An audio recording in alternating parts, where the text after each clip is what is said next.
예, 시청자 여러분, JTBC 뉴스룸을 시작하겠습니다. 북한이 오늘 낮에 풍계리 핵실험장을 폐기했습니다. 아직 사용하지 않은 3번, 4번 갱도는 물론이고 그동안에 5차례 핵실험이 진행된 2번 갱도도 모두 폭파했습니다.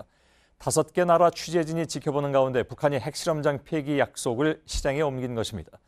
오늘 폐기된 핵실험장은 2006년부터 모두 6차례 핵실험을 진행한 북한 핵개발의 상징적인 곳이었는데요.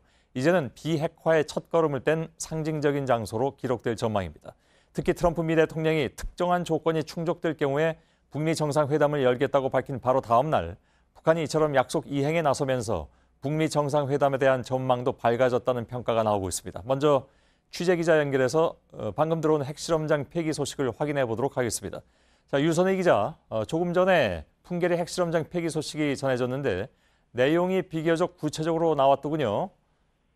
네, 풍계리에서는 오늘 오전 11시부터 오후 4시 17분까지 모두 5차례에 걸쳐서 폭파가 진행이 됐습니다.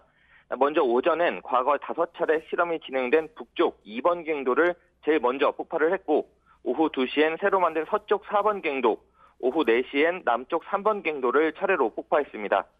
2006년 제1차 핵실험을 했던 동쪽 1번 갱도는 완전한 초기형이기도 하고 또 이후에 12년 동안 한 번도 사용되지 않아서 사실상 폐기 상태였기 때문에 풍계리 핵실험장 갱도 4개 전체가 일단은 막혔다고 볼 수 있습니다. 예, 특히 2번 갱도를 폭파한 의미가 크다는 평가가 나오고 있던데 그건 어떤 점에서 그렇습니까?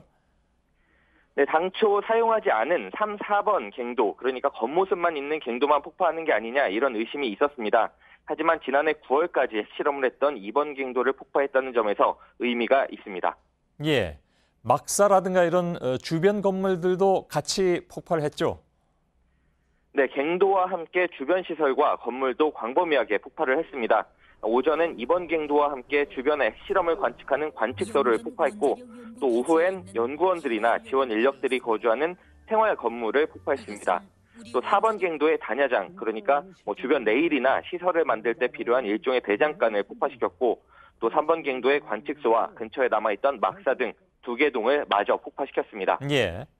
갱도 입구만 폭파했느냐 아니면 내부 시설까지 전부 폭파했느냐 이것도 중요한 부분인데 그건 혹시 확인이 안 됐습니까? 네, 아직 그 부분은 확실히 전해지지가 않았습니다. 예. 일단 겉보기만으로는 알기가 좀 어렵기 때문에 북한의 별도 설명이나 또 현장에서 확인한 공동 취재단이 추가로 전해오는 자세한 소식을 들어봐야 확인할 수 있을 것으로 보입니다.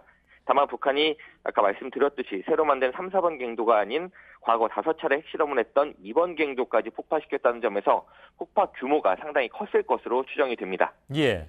자, 이거 뭐 검증 문제는 또 나중에 전문가들이 들어가 보면 확인할 수 있는 문제라고 저희들이 지난번에도 보도를 해드렸기 때문에 좀 지켜봐야 될 것 같고요. 결국 북한이 약속한 풍계리 핵실험장 폐기는 북한의 비핵화 첫 단계라는 점에서 대단히 의미가 있는 건 틀림이 없는데 당초 약속한 대로 실제로 진행됐다고 평가할 수 있는 겁니까, 종합적으로?